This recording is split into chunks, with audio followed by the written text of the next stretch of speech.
আসসালামু আলাইকুম ওয়া রাহমাতুল্লাহি ওয়া বারাকাতুহু।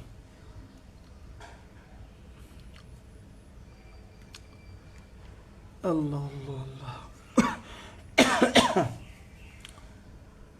আমরা একটু অপেক্ষা করি, দু একজন আসলে একটু কথা বলবো সামান্য। এই সময়টা অনেকে রেস্ট নিতেছে, সামান্য একটু কথাবার্তা বলবো।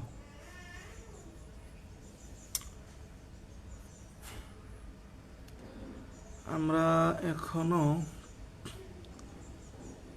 জি জি ভাইজান, একটু সামান্য দু একটা কথা আছে। একটু আগে নামাজের মোটামুটি 1:28 বেজে গেছে, তখন এক ভাই, আমাদের দিনী ভাই, ফোন দিয়ে বলতেছে যে যাত্রাবাড়িতে ডিবেট বসছে, আপনি দি যান না। আমি কই কী কয়, যাত্রাবাড়িতে আবার ডিবেট বসলো কবে? আমি তো কিছুই জানি না। আর আমার যে ব্যস্ততা, আমি তো আসলে ফেসবুকে আমি সময় এখন দিতেই পারি না। এই জন্য অনেক গুরুত্বপূর্ণ খবর আমি জানিও না। কেন দিতে পারি না? যদিও আমার সব আলোচনা ফেসবুকে আসে, ফেসবুকে আলোচনা আসা আর আমি নিজে ফেসবুক চালানো, ফেসবুক স্ক্রলিং করা, দুইটা তো আর এক জিনিস না। এখন লাইভ হচ্ছে ফেসবুকে, কিন্তু আরেকজনের ফেসবুকে লাইভ দেখার সময় তো আর আমার ওইভাবে নাই আসলে। তো এখন আবার প্রয়োজনও কমে গেছে। আমাদের ভাইরা হোয়াটসঅ্যাপে বিভিন্ন জিনিস, গুরুত্বপূর্ণ বিষয়গুলো আমাকে পাঠায়। তো সব তো হয়তো আর পাঠায় না, তা আমি কেন্দ্রিক যেগুলো এগুলো পাঠায়। তা আমি ওই ভাইকে বললাম যে ভাই আপনি কি নামাজ পড়েন? জি, একটু লাইনে ডিস্টার্ব হয়েছে। বললাম যে ভাই আপনি কি নামাজ পড়েন না? আপনি 28 বাজতেছে, আপনি ফোন দিতেছেন বারবার। বললাম যে আপনি হোয়াটসঅ্যাপে আসেন, হোয়াটসঅ্যাপে পাঠান কি, আমি তো জানি না। আচ্ছা, তো এখনও জানি না আসলে ঘটনা কি। তা এখন কথা হলো, তার কথা যদি বিশ্বাস করে নেই, তো কেউ কি ভিঙ্গলের ডেরার মধ্যে, ভিঙ্গলের বাসাত গিয়ে ভিঙ্গলের লগে লড়াই করে? এটা কি হয়? আল্লাহু আকবার। আমাদের কওমিদের কি কখনো দেখেছেন? আমরা বেরলবি সুন্নিদের সাথে যে আমাদের বিভিন্ন বিষয়ে মতানৈক্য আছে, ইখতিলাফ আছে, আহলে হাদিস ভাইদের সাথে আছে। তো আমরা কি কখনো সুন্নি জামি আহমদিয়া একটা মাদ্রাসা আছে মনে হয়, কোন জায়গায় জানি, আপনি কখনো এরকম ইতিহাস আছে যে ওই মাদ্রাসায় গিয়ে আমরা ডিবেট করে আসছি সুন্নিদের সাথে? তো ডিবেটের বিষয়টা যদি একান্ত কোথাও হয়, একটা নিরপেক্ষ জায়গা লাগে, নিরপেক্ষ প্রশাসন লাগে, কত কিছু লাগে। হুট করে নামাজের সময় 28 বাজতেছে, তার নিজের নামাজের খোঁজ খবর কি আছে আমি জানি না, বেচারা ডিবেট নিয়ে ব্যস্ত। যাত্রাবাড়িতে আপনি যান না কা? কি আজব কথাবার্তা, জানি না ভাই কি জন্য বলছে। তো একটু আগে দেখলাম এইটা একজনে পাঠাইলো, দেখানোর চেষ্টা করি। আমাদের ভাইদের কাজকর্ম দেখেন। এটা মনে হয় উল্টা দেখা যাচ্ছে আপনাদের ওখানে, না? আমি বলি, লিখছে হলো পালাতক। রেজাউল করিম আবরার সাহেবের নাম শুনতেই নাকি, আচ্ছা এটারে এইভাবে দিলে কি না, উল্টাই দেখা যায়। আচ্ছা, রেজাউল করিম আবরার সাহেবের নাম শুনতেই পালায়ন করলো। আমাদের প্রিয় দিনী ভাইরা আসলে এরকমই, ওনারা নিজের মনকে সান্ত্বনা দেওয়ার জন্য এরকম অনেক কিছুই বলে থাকেন। আসলে এটা ওনাদের ক্ষেত্রে জিনিসটা এত কঠিন করে দেখার কিছু নাই, হালকা করে দেখলেও চলে। এটা অভ্যাস এরকমই। আপনি দেখবেন আপনার নামে এমন এমন খবর বের হবে যেগুলো আপনি নিজেই কিছু কইতে পারতেছেন না। মানে খবরটা আপনার ব্যাপারে আপনি নিজেই কিচ্ছু কইতে পারতেছেন না, কিন্তু পুরো দুনিয়ার মানুষ বলতে পারবে। তো এই জন্যই তো আমি বলেছি আবারও বলি, শুধু রেজাউল করিম আবরার ভাই না, ভাই তো আসলে আবরার ভাইয়ের ব্যাপারে আসলে আমার সবাই তো দিনী ভাই, কোনো দিনী ভাইয়ের ব্যাপারে তো আমাদের উগ্রতা থাকতে পারে না। আমরা কথা বলি, আমরা ডিবেট মানে করব, খণ্ডন করব, এটাতে কোনো মিস নাই। কিন্তু উগ্রতা তো কারো ব্যাপারেই থাকতে পারে না। তারপরেও দু একটা কটু শব্দ তো কখনো কখনো আসেই। তবে আবরার ভাইয়ের ব্যাপারটা এখনও আমার কাছে অন্যরকম। সেটা হচ্ছে যে উনি অন্য দশজনের থেকে আমার কাছে মনে হয় যে অনেক মুতাদিল একজন মানুষ, অনেক মুতাদিল। অন্য দশজনের চাইতে উনি অনেক মুতাদিল মানুষ, যদিও অনেক কিছু উনি প্রকাশ করে না, সেটাও আমি জানি। তো আবরার ভাই মডারেট ইসলাম নিয়ে একটা আলোচনা করেছিল, ওইটা আমি খণ্ডন করেছিলাম। খণ্ডন করার পরে আবরার ভাই পোস্ট করেও খুব সুন্দর ভাষায় বলেছে যে ভাইকে আমি চিনি না। আসলে উনি আমাকে চিনেন বলতে এরকম চিনা তো ওনাকেও আমি চিনি না, ওনার সাথে তো আমার কখনো কুশল বিনিময়, হাতে হাত মিলানো হয় নাই। এরকম না চিনা তো ওনার ক্ষেত্রে একই। কিন্তু তারপরে আমরা কি বলি যে আমরা চিনি না? না, উনি প্রসিদ্ধ মানুষ, ওনাকে না চিনি না এই কথা বলা তো আর, আমি হয়তো তখন প্রসিদ্ধ ছিলাম না, সেই হিসেবে উনি এই কথা বলেছেন, ঠিক আছে, এটা মানানসই। তো আবুল কালাম আজাদ বাশার সাহেবরে বললাম যে আবরার ভাই পোস্ট দিছে এটা, এই ব্যাপার আর কি। আমি নিজে ওনাকে বললাম, বাশার সাহেবরে বললাম যে হুজুর, উনি বলছে ভাইকে আমি চিনি না, বাশার সাহেব ডক্টর আবুল কালাম আজাদ বাশার সাহেব শেয়ার দেওয়ার কারণে দেখছি।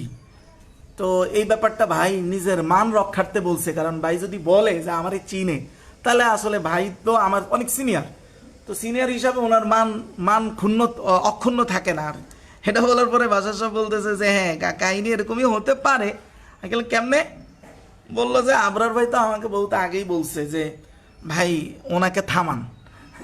পরে আমি বললাম যে তো উনিও কাসিমি, মানে উনিও দেওবন্দি ঘরানার, আপনিও দেওবন্দি, আপনি খণ্ডন করেন, সমস্যা তো নাই। পরে বা ওনার পোস্টের পরে, আমার আবরার ভাইয়ের পোস্টের পরে আমি আবার এটা পুনর্খণ্ডন করি। ওই খণ্ডনের পরে আর আবরার ভাইয়ের এই মডারেট ইসলাম সম্পর্কিত বিষয় নিয়ে আর কোনো কথা উনি বলেননি। আচ্ছা, এখন আবরার ভাইয়ের নাম শুনে আমি পালাতক, তাহলে আমি এখন বলি, আবরার ভাই তখন অনুরোধ করছিলেন যে বাসার সাহেবের বাসায় হলো ভাইয়ের সাথে ডিবেট না, ভাইয়ের সাথে আমরা একটু মুযাকারা অথবা মুনাকাশা এরকম আমরা একটু কথাবার্তা বলি, উনিও আমাকে বুঝাক, আমি ওনাকে বুঝাই, এইরকম অনুরোধ আমাদের রাজা আবরার হাফিজাউল্লাহ করেছিলেন। ওনার পোস্টে আছে, এখন আছে কিনা পোস্ট আমি জানি না, থাকার কথা। আচ্ছা, এখন নতুন করে কিছু পোস্ট করেছে কিনা আমার এটা জানা নাই, করলে করতে পারে। তো আমি এই জন্যই, এই যে আমার ভাইরা যে এগুলো লিখছে, দেখেন এমন কিছু লিখছে এমনভাবে যেন পালাতক, আমি নিজেই জানি না, আমার একজন পাঠাইছে, আমি তার সারাদিন ফেসবুকে পড়ে থাকি না, আমি দেখে কিরে আমি আশ্চর্য হয়ে গেছি। তো এই জন্যই তো আমি বলেছি যে আকাবিরে দেওবন্দ সাইদ আবুল মওদুদির ব্যাপারে জেনে বা না জেনে মিথ্যা বলে নাই, এই ব্যাপারে যদি কারো কনফিডেন্স থাকে, আসেন মুবাহালার কসম করি, সরহদে উর্দানে আসেন, দুই পক্ষের লোক থাকবে, দাঁড়ান, মুবাহালার কসম যেভাবে করতে হয় এনি টাইম আমি এটার জন্য সময় দেবো ইনশাল্লাহ, এনি টাইম। এটা আবরার ভাই হোক, দুনিয়ার যে কেউ হোক, এনি পারসন, লিআই রাজুলিন ওয়া লিআই আহাদিন মিন আবনাইনা, কোনো সমস্যা নাই। একটা ডিবেটের কথাটা বলি, ডিবেট তো বহুত হয়েছে, 80 বছর ধরে তো তর্ক বিতর্ক কম হয় নাই, তাই না? এবং আপনার তো কুমিল্লা না কোথায় ঘটনা জানি, একজন তো মামলাই করে দিছে আমাদের নামে বলতে ওলামায়ে দেওবন্দের সন্তানদের নামে, যে ওনারা এই যে মাসুমিয়াত এটা সেটা এগুলো সব বিকৃত, এগুলো সব মিথ্যা। এটা মামলা করার পরে শেষে কি হয়েছে, এটা আমি যে তথ্য দিব, এই তথ্য উল্টাইতে পারবেন? শেষ পর্যন্ত স্থানীয় আলেমরা সেখান থেকে মুসলিকা দিয়ে আসছে। এটা দীর্ঘদিন আদালতে ঘুরার পরে এটা প্রমাণ হয়েছে যে এগুলো আসলেই ভ্রান্ত, আসলেই মাওলানা মওদুদির ব্যাপারে এগুলো ভ্রান্ত।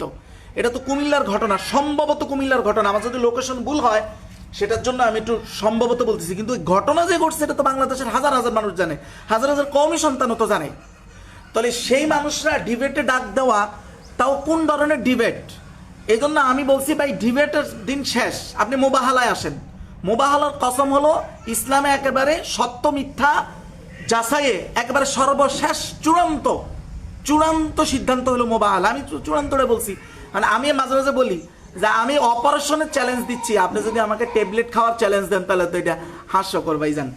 আর আপনি যদি ডিবেটের কথা বলেন, এখন যে আপনারা আমাকে খণ্ডন করছেন, আবার আমি খণ্ডন করছি, এটা কি না, এটা কি ডিবেট না? আল্লাহ তাআলা বলেছেন ওয়াজাদিলহুম বিল্লাতি হি আহসান। আমি যদি আমার কাছে যদি কোনো জিনিস হক মনে হয়, তাহলে আল্লাহর নির্দেশ এটা যে ওয়াজাদিলহুম জাদালা ইউজাদিলু মুজাদালাত, শাব্দিক অর্থ ঝগড়া করা, কিন্তু এখানে শাব্দিক অর্থ উদ্দেশ্য না, উদ্দেশ্য হলো ডিবেট করা। এই ডিবেটটা কি? আধুনিক সময় আমরা ওলামায়ে কেরাম শুধু ডিবেট বুঝাইছি যে 2 ঘন্টা কোনো একটা ডেরার মধ্যে বন্দি করা, তারপরে ঝগড়াঝাটি করা, বা একটা উশৃঙ্খলতা কোনো জায়গায় এটা মবের পর্যায়ে চলে যায়, মারামারির পর্যায়ে চলে যায়, এটা ডিবেট। মুহাম্মদুর রাসূলুল্লাহ, এই যে আয়াত, ডিবেটের যে আয়াত নাজিল হয়েছে মুহাম্মদুর রাসূলুল্লাহর জীবদ্দশায়, সাহাবাই কেরামের জীবদ্দশায় কি এই সিস্টেমে ডিবেট হয়েছে যে এক জায়গায় কোথাও বন্দি হয়ে অথবা অনলাইনে 2 ঘন্টা সময় নির্ধারিত সময় করে ডিবেট, এটা একটাও হয়েছে? এটা ইসলাম জরুরি করে নাই। বরং ইহুদিরা রাসূলের কাছে এসে প্রশ্ন করছে যে আপনি যদি সত্যি নবী হন তাহলে এই প্রশ্ন উত্তরগুলো দেন। রাসূলুল্লাহ সাথে সাথে উত্তর দেন নাই, অথবা ওনার কাছে উত্তর ছিল না, উনি বলেছেন আমাকে সময় দাও। 2 দিন সময় দিছে, সেটা অনেক লম্বা সময় পরে লাগছে, পরে রাসূলুল্লাহ উত্তর দিছে। এটা ডিবেট হয় নাই? এটা ডিবেট না। তার মানে আপনি কি বলতে চাচ্ছেন রাসূলুল্লাহ ওয়াজাদিলহুম বিল্লাতি হিয়া আহসান, এই আয়াতের প্রয়োগ ক্ষেত্র কিভাবে এটা দেখা যান নাই, সাহাবায়ে কেরাম দেখেন নাই? তো ওটার ভিত্তিতে এটা আছে। তাইলে আপনি আপনার জায়গায় দলিল দিয়ে আমাকে খণ্ডন করেন, আমি আবার খণ্ডন করি, এটা কি ডিবেট চলতেছে না? দেখেন কত কত জিনিসের মধ্যে ভুল বোঝানো হয়েছে। তারা ভাবতেছে এটা ডিবেট না, এটা ডিবেট না। এখন মনে করেন লেখালেখি করে ডিবেট করা যায় না। মনে করেন একজন একটা কিতাব লিখছে, আপনি সেটার পাল্টা আর জবাব দিয়ে আর একটা কিতাব লিখছেন, এটা ডিবেট হয় না? এটা হলো ডিবেট, এটা মুজাদালা বিল কিতাবা, আল জিদাল বিল কিতাবা, লেখালেখির মাধ্যমে ডিবেট। ওই লেখালেখিটাই সরাসরি এখন সোশ্যাল মিডিয়ায় সরাসরি বক্তব্যটাই ব্যক্তির মুখ চেহারা সহ তার সমস্ত বডি ল্যাঙ্গুয়েজ সহ আপনার জিনিসটা পৌঁছতেছে। আপনার কাছে পৌঁছার পরে আপনার সময় থাকলে, আমি একজন মানুষ, আপনারা হাজার হাজার আছেন, তো আপনারা সেটা আবার দলিল দিয়ে খণ্ডন করবেন। আমার কাছে যদি মনে হয় না আর এটা খণ্ডন করা যাচ্ছে না, তাহলে তো আমি মেনেই নিব যে আপনার কথাটাই এখানে সহি ছিল, আসলে এটা মেনে নিব যদি আমি ভালো মানুষ হই। আর যদি আমি খণ্ডন করতেই পারি প্রত্যেকটা শেষ পর্যন্ত, তাহলে তো আমিই ঠিক আছি। এটা তো কোরআন বলছে, মানে এই সুযোগ তো ইসলাম আমাদেরকে দিছে। আপনি কে এই সুযোগকে রুখে দেওয়ার? ওয়াজাদিলহুম বিল্লাতি হিয়া আহসান। এখন যদি কঠোর কোনো শব্দ আমি ব্যবহার করে থাকি, এবার আসেন ওয়াজাদিলহুম বিল্লাতি আহসানের ব্যাখ্যা কি? আপনি ব্যাখ্যা বললেন আমাকে, মানে আল্লাহ বলতেছেন উত্তম রূপে ডিবেট করে। উত্তম রূপটা কি? উত্তম রূপটা অনেক ক্ষেত্রে আপনি ওই যে গ্রাম্য ভাষায় বলে যেমন কুকুর তেমন মুগুর, এটাও একটা উত্তমের ব্যাখ্যা। এটা ঠিক যে ডিবেটের মধ্যে হিংসা বিদ্বেষ, এখলাস বহির্ভূত অবস্থান, এগুলো না রাখা, বিল্লাতি হাসানের এটাই একটা মূল অর্থ। কিন্তু আপনি দেখেন হাসান বিন সাবেত, কাফেররা যখন রসুলকে গালিগালাজ করতো, এর বিপরীতে উনি কি খুব আদর করে শব্দ ব্যবহার করেছেন, নাকি সমমানের বা কাছাকাছি মানের কঠোর শব্দ ব্যবহার করে হাসান বিন সাবেত কবিতার মাধ্যমে তাদেরকে জবাব দিয়েছেন না? এখন কাফেররা যদি বলতো আমরা কঠোর শব্দ ব্যবহার করি, এটা আমাদের হক, কারণ আমরা মক্কার লিডার, আমাদের সে অধিকার আছে, হ্যাঁ, কিন্তু তোমরা কেন ব্যবহার করবা? তাহলে সেটা ঠিক যেমন হইতো, এখানের কাহিনীটা ঠিক ওই রকম। দেখেন আল্লামা ওলিফুরি দামাত বারাকাতুহুল আলিয়া, দেখেন আমি প্রত্যেকটা নামের ক্ষেত্রে ওনাদের যে দোয়া দামাত বারাকাতুহুল অর্থ কি, রাহিমাহুল্লাহ অর্থ কি, প্রত্যেকটা ঠিক রেখে কথা বলতেছি। তারপরেও অবস্থাটা কেন এরকম আমি একটু পরে বলতেছি, আপনার রহস্যটা ভাইদের অবস্থাটা কেন এরকম। এই যে দেখেন আল্লামা ওলিফুরি দামাত বারাকাতুহুল সহ আমাদের লুৎফুর রহমান ফরাইজি ভাই, আরও কে জানি দেখছিলাম, জামায়াতের এই যে নায়েবে আমির, উনি একটা কোরআনের আয়াত ভুল পড়ছে, কুল জা আল হক ওয়া যাহাকাল বাতিল, এইরকম মনে হয় একটা আয়াত ভুল পড়েছে। এই ভুলের জন্য ওনারা পর্যন্ত মিছিল এইভাবে ব্যানার নিয়ে দাঁড়িয়ে পর্যন্ত বক্তব্য দিয়ে বলেছেন যে যার পিছনে 2 রাকাত নামাজ নিরাপদ না, তাদের কাছে দেশ কিভাবে নিরাপদ। খুবই কঠোর থেকে কঠোর ভাষায় বলেছেন। ঠিক একই শব্দ ভুল যখন আল্লামা ওলিফুরিদ দেখাইছি, তারা বলতেছে তুই কে, তুই এটা দেখানোর কে? ডাইরেক্ট আপনি কি বুঝতেছেন যে এখানে টোটালি কোরআন সুন্নাহর বাহিরে গিয়া, নীতির বাহিরে গিয়া জাস্ট একটা মানে এটাকে বলা হয় একটা মানে মব কালচারকে ইসলামের নামে আমরা এই সমাজের মধ্যে করতেছি, বাস্তবায়ন করতেছি। আল্লাহু আকবার। তাহলে বুঝেন এই যে অবস্থান, তাহলে এই জামায়াতের আমির নায়েবে আমিরের ভুল হইলে এটা বলা যাবে। এটার জন্য কেউ কখনো ওনাদেরকে খারাপও বলে নাই কিছু বলে, কেউ প্রতিবাদ করছে, কেউ প্রতিবাদ করে নাই। আচ্ছা, কিন্তু সেই ভুলটা যদি সেই শব্দের ভুল, একই কোরআন কিন্তু শুধু ব্যক্তি পার্থক্য, একটা হলো জামায়াতের নায়েবে আমিরের কোরআনের শব্দ উচ্চারণ ভুল, আরটা হলো আমার কোনো শায়েখ আল্লামার ভুল, দুইটা এক না। আপনি বলেন তো, শরীয়ত দিয়ে বলেন তো, এই 2 ভুল এক না ভিন্ন আছে? এক।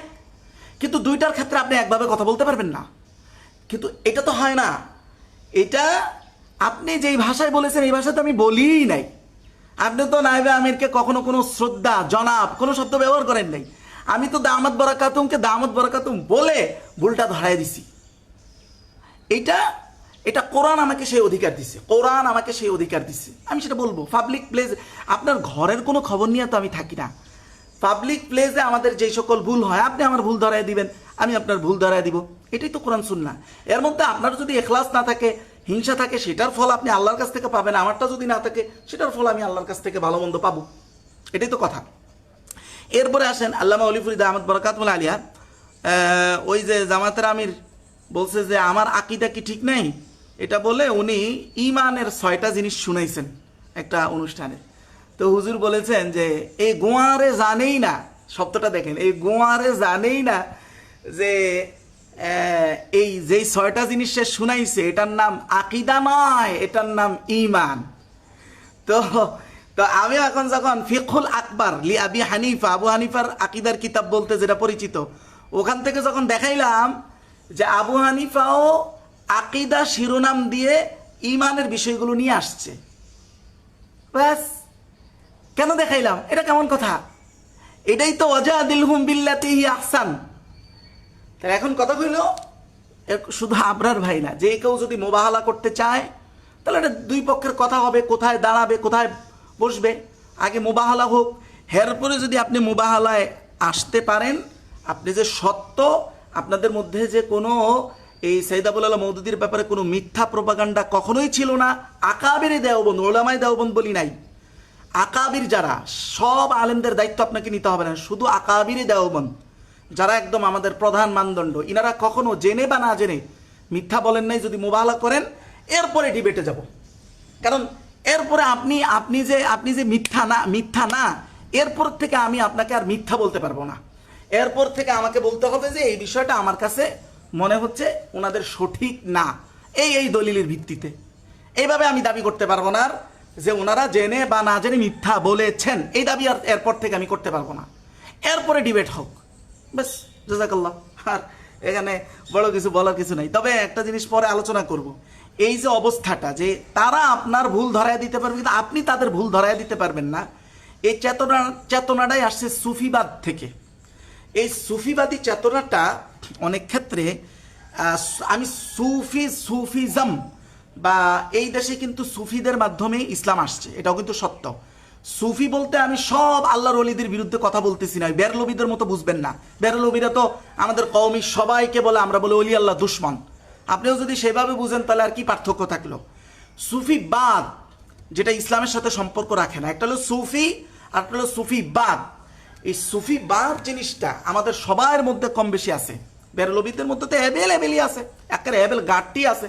কিন্তু আমাদের মধ্যে সুফিবাদের এমন কিছু বিষয় আমরা ধারণ করি নিজেদের চেতনা এবং আদবের নামে, যেই জিনিসগুলো এই সমাজের অনেক ক্ষতি করে। যেটা হলো আমার বিশ্লেষণ, আপনার বিশ্লেষণ ভিন্ন হলে আপনি সেটা তুলে ধরবেন, কিন্তু এটা আমি পরে, আজকে লম্বা হয়ে যাবে, থাক, এটা পরে আরেকদিন আলোচনায়, মেইন স্ট্রিম আলোচনায় নিয়ে আসবো ইনশাল্লাহ। যে সুফিবাদের কারণে একমাত্র সুফিবাদী চিন্তাই, এই যে হুজুররা দেখেন না, আলেমদের কোনো ভুল নাই, মানে নবী রাসূলের মতো যে এদের কোনো ভুল বলা যাবে না। যেখানে হযরত ওমর রাদিয়াল্লাহু তাআলা রসুলকে 5 জায়গায় ভেটু দিয়ে ফেলছেন, বা রসুল একটা করতে চাইছেন, ওমর আর একটা মতামত দিয়ে ফেলেছেন 5 জায়গায়, এটা আপনারা শুনেই থাকেন। সুলহ হুদাইবিয়াতে এক জায়গায় ডাইরেক্ট হযরত ওমর বলেছেন, ইয়া রাসূলুল্লাহ আলাসনা আলাল হক, আমরা কি হকের উপরে নাই? তা আমরা হকের উপরে থাকলে কাফেরদের এই অযাচিত জিনিসগুলো আপনি মেনে নিচ্ছেন কেন? এইভাবে বলে ফেলছেন। এইরকম স্বাধীন চিন্তার অধিকারী হযরত ওমর, নবী যার সাথে ওহীর সম্পর্ক, সেখানে স্বাধীন মতামত দিয়ে ফেলছেন। আর সেইটা সুফিবাদী কালো কাপড়ে মোড়ায়া আমাদেরকে এমন বানাইছে যে কোনো আলেম, কোনো ওলামার মতের বিপরীতে তোমার কাছে যতই দলিল থাকুক তুমি এটা দিতে পারবা না। এটা সম্পূর্ণ সুফিবাদী কালো অধ্যায় থেকে এই চেতনা আমাদের ভিতরে আসছে, এবং এই চেতনার কারণেই এই দেশে সেকুলার শাসন ব্যবস্থা সবচেয়ে শক্তিশালী হয়েছে। কথাটা রহস্য থাকুক, এটা পরে আবার বলবো এক সময় বিস্তারিত। যে সুফিবাদীর কারণেই, এই সুফি আর সুফিবাদ দুইটা কিন্তু এক জিনিস না। আল্লাহর ওলিরা যারা সুফি, এদের কথা ভিন্ন। সুফিবাদ যেটা, এইটার কারণেই এই দেশে সবচেয়ে বেশি সেকুলার রাজনীতি বা ইসলাম বিরোধী শক্তি এটার কারণে এক্সিস্ট করেছে, এটার কারণে টিকছে। এটা আমি বিস্তারিত আরেক সময় আলোচনা করবো ইনশাল্লাহ। তো এটাই বলার ছিল আর কি। কে কোথায় ডিবেট বলে, তো মোবাহলা নামই আনে না ওনারা। মোবাহলা করে ফেললে তার আমি আপনাদেরকে মিথ্যা বলতে পারবো না। আমি জাস্ট বলবো যে এই বিষয়গুলো এই দলিলের ভিত্তিতে আমার কাছে সঠিক মনে হয় না। এবার আপনার কাছে সঠিক হলে আপনি আবার পাল্টা দলিল দিয়ে এগুলো করবেন। এখন যেগুলো চলতেছে এগুলো তো ডিবেটই চলতেছে। ডিবেট সম্পর্কে ওনারা ধারণা নিছে যে একটা জায়গায় সবাই একসাথে মুখামুখি বসাটাই ডিবেট। এটা আপনাকে কে বলেছে? ডিবেটের এই সংজ্ঞা কে দিয়েছে? রাসূলের জামানায় কখনো 2 ঘন্টা 3 ঘন্টা অথবা এক বেলা সময় নির্ধারণ করে ডিবেট হয়েছে? ডিবেট হয় নাই। রাসূল ইহুদিরা আসছে ডিবেট করতে, প্রশ্ন দিয়ে গেছে, রাসূল সময় চাইছে, সময় দিছে, বেশ শেষ। তো এখানেও তো তাই, আমার সময় মতো আমি ভিডিও দিচ্ছি, আপনি সেটা দেখছেন সময় থাকলে। সময় থাকা দেখার পরে আপনার যদি মনে হয় যে না এটা খণ্ডন করা যায়, আপনি খণ্ডন করেন। আমার কাছে যদি আবার এটা পৌঁছার পরে আমি দেখে যদি মনে হয় যে না এখানেও খণ্ডন করা যেতে, আমি আবার খণ্ডন করলাম। এটা তো ডিবেটই। ডিবেটের এই অর্থ ইসলাম তো দেয় নাই। ইসলাম তো এমন কোনো শর্ত নির্ধারণ করে নাই যে কোনো একটা ডেরার মধ্যে গিয়ে, আপনার ডেরার মধ্যে গিয়ে আমি মবে শিকার হব। এটা তো কোনো ইসলামের ইয়ে না। আর এটা করে কিছু করা যাবে না বাংলাদেশে। এইটা করে আমি একটা সৈয়দানা আহমদ শরীফ, আর আমি একটা জিনিস বুঝি না, আপনারা তো হাঁফায় গেলেন কেন? এটা সৈয়দানা আহমদ শরীফ, আমি নিজেই বলি সৈয়দানা আহমদ শরীফ, তা আপনি এত হাঁপাইলেন কেন? আপনারা আমার দিয়ে এত এত কিছু করা লাগে? আপনারা তো কর্ণপাত না করলেই হয়। হ্যাঁ, তার মানে আপনি মুখে বলেন সৈয়দানা, কিন্তু আপনি দেখতেছেন যে সৈয়দানা এখানে সংখ্যা অনেক হয়ে গেছে না। আচ্ছা, যাই হোক, এখন কথা হলো যে আপনি যদি আমাকে কি বলি ডিবেট করতে হয়, আমার আগে শর্ত হলো মুবাহালা। কারণ ডিবেট তো বহুত হয়েছে। সবচেয়ে বড় কথা হচ্ছে আমাদের উলামায়ে মুসলিকা দিছে এমন ঘটনা পর্যন্ত এই দেশের আদালতে আছে যে জামায়াতের এইসব বিষয়ে যখন মামলা হয়েছে তখন দীর্ঘ একটা সময় পরে মুসলিকা দিছে। তো যেখানে আমাদের আলেমদের মুসলিকা দেওয়ার ঘটনা আছে, সেখানে আসলে ডিবেট এইভাবে সরাসরি ওই যে মব করার নামে যে ডিবেট, ওই ডিবেট করার আসলে কোনো অর্থ থাকে না। এখন যেটা চলতেছে এটাও ইসলাম অনুযায়ী 100% ডিবেট। কারণ আপনি যদি আমি যেটা এই যে ভিডিও দিয়ে ডিবেট হচ্ছে, যেটা এটা ডিবেট না, এটা যদি আপনি প্রমাণ করতে পারেন করেন, দেখি কোরআন হাদিস দিয়ে এটা প্রমাণ করেন যে এটা ডিবেট না, এটাও ডিবেট। লেখালেখি, কিতাব লেখার মাধ্যমে আপনি কিতাব লিখছেন, পাল্টা কিতাব লিখছে, কিতাব লিখছে, পাল্টা কিতাব লিখছে, এটাও এক ধরনের ডিবেট, এটাও ডিবেট। এটা ডিবেট বিল কিতাবা। যাই হোক, এখন সর্বশেষ কথা হলো যে যদি মুবাহালা করেন তাহলে অফেন সবসময় সোর্স খোলা আছে, আমি যে কোনো সময় দিব। যদি অসুস্থ না থাকি, অসুস্থতার বাইরে যদি শারীরিক কোনো অক্ষমতা না থাকে, তাহলে আমি এটার জন্য যে কোনো সময় দিতে বাধ্য এবং সময় দিতে রাজি আছি। তবে সেটা তো আপনার ঘরে গিয়া না, আপনিও আমার ঘরে আসার দরকার নাই। তো এটা দুই পক্ষের সুন্দরভাবে একটা আলোচনা হবে, সময় নির্ধারণ হবে, জায়গা নির্ধারণ হবে মুবাহালার জন্য। তবে আমার এটা আত্মবিশ্বাস, আমি কেন মুবাহালার চ্যালেঞ্জ দিছি, কারণ মুবাহালার পরে আর কোনো কিছু থাকে না। ইহুদিদেরকে যখন মুবাহালার চ্যালেঞ্জ দিছি, ডিবেট দিয়ে কিছু হয় নাই, পরে ইহুদিরা ভয় পেয়ে গেছে। ইহুদিরা রসুলের সাথে আর মুবাহালা আসতে চাই নাই। রসুল বলেছে তোমরা যে নিজেদেরকে একমাত্র হক মনে করো, তা যদি তোমরা হকই হও তাহলে আসো মুবাহালায় আসো, মুবাহালার কসম করো। কিন্তু তারা এটা করতে রাজি হয় নাই। আমি ঠিক সেই পরিমাণ আমার আত্মবিশ্বাস যে ইনারা তো আসলেই হিংসার বশবর্তী হয়ে মিথ্যা বলেছে। তো মিথ্যা যদি বলে থাকেন, তাহলে একটা মিথ্যাও যদি হয়, তাহলে কোরআন অনুযায়ী ওই একটা মিথ্যা আমাদেরকে সামনে আইনা দেখাইতে হবে, ভাই এটা আমাদের একটা মিথ্যা ছিল, আমরা আল্লাহর কাছে এটা থেকে ক্ষমা চাই। আর বাকিগুলো আমাদের সত্য ছিল, ওগুলোর জন্য আমরা সংশোধন চাই। হতে পারে আপনি বলেন, আর নয়তো আমার উপরে কোরআনের নির্দেশ এটাই যে তুমি সত্য সাক্ষী দাও, ওয়ালাউ আলা আনফুসিকুম, সেই সত্য সাক্ষী যদি তোমার বিরুদ্ধেও যায়, আউল ওয়ালিদাইন, যদি তোমার পিতামাতার বিরুদ্ধেও যায়, আউল আকরাবিন, তোমার নিকটস্থ যারা আছে তাদের বিরুদ্ধেও যায়, তাও তোমার সত্য সাক্ষী দিতে হবে। এটা কোরআনের নির্দেশ, আমি আপনার নির্দেশ মানবো না। তা আপনার কিছুই এখন ওই যে মব করে কিচ্ছু হবে না, কিচ্ছু হবে না। আমি সৈয়দানা আহমদ শরীফ মাইনাস হয়ে গেলে আরো 10 আহমদ শরীফকে দাঁড় করে দিবেন আল্লাহ। এটা আপনি লিখে রাখেন, 10 কলম লিখে রাখেন। 10 আহমদ শরীফকে, আপনি বুঝতেই পারতেছেন না ভিতরের অবস্থা, 10 আহমদ শরীফকে আল্লাহ তাআলা দাঁড় করায় দিবেন। এটা আপনি শিউর থাকেন, কিচ্ছু আসে যায় না। আর আমি কি আজীবন বেঁচে থাকবো? আমি কি বেঁচে থাকবো? আর আল্লাহ বলছে না যে মৃত্যুর ব্যাপারে যে 1 মিনিট এদিকেও যাবে না সেই দিকেও যাবে না। যদি আকীদা এটা হয়, তাহলে আপনি কি মনে করেন আহমদ শরীফ আপনার মবকে ডরাবে? কিচ্ছু না। আমার হায়াত যদি এখানে শেষ, এইখানেই শেষ। তবে মনে রাখেন, বারবার বলেছি, যে কোনো মিথ্যা 1 শতাব্দীর বেশি চলে না। এটার মোটামুটি শতাব্দীর কাছে আয়া পড়ছে। তো আপনি নিজেরাও চিন্তা করেন, আল্লাহ ওই যে রসুল বলছে না প্রত্যেক শতাব্দীতে একজন মুজাদ্দিদ পাঠায়। এখন আমি আবার মুজাদ্দিদ দাবি করতেছি না, নাউজুবিল্লাহ, আমি সৈয়দানা। কিন্তু মুজাদ্দিদ পাঠানোর এটা অর্থ হলো তার মানে প্রত্যেক 100 বছর একটা লাড়াচাড়া খায়, যে আগের 100 বছরের অনেক দুষ্টামি, পরের 100 বছরে যায় এটার ভিত্তি থাকে না, এটা যৌবন থাকে না। আমার এটা বিশ্বাস যে আগামী 100 বছরে, মানে মোটামুটি 85 বছরের মতো মনে হয় জামাতের সময় হয়ে গেছে না। আমার এটা বিশ্বাস যে আগামী 15 বছর পরে এই যে আমাদের দান করানো মিথ্যা, এটা আমার বিশ্বাসের কথা বলতেছি, এই মিথ্যা টিকবে না। এটা আহমদ শরীফের মাধ্যমে হোক আর যার মাধ্যমে হোক, এটা টিকবে না ভাই, বিশ্বাস করেন। এক আহমদ শরীফ নিয়ে পড়িয়া লাভ নাই, আর যদি পড়তে হয় আসেন মোবাইলা করি। জাযাকাল্লাহ খাইর। আসসালামু আলাইকুম রহমতুল্লাহ। আপনাদের কমেন্টগুলো আমি পরে দেখবো কেন, ইনশাল্লাহ এখন সময় পেলাম না। জি, আসসালামু আলাইকুম রহমতুল্লাহ।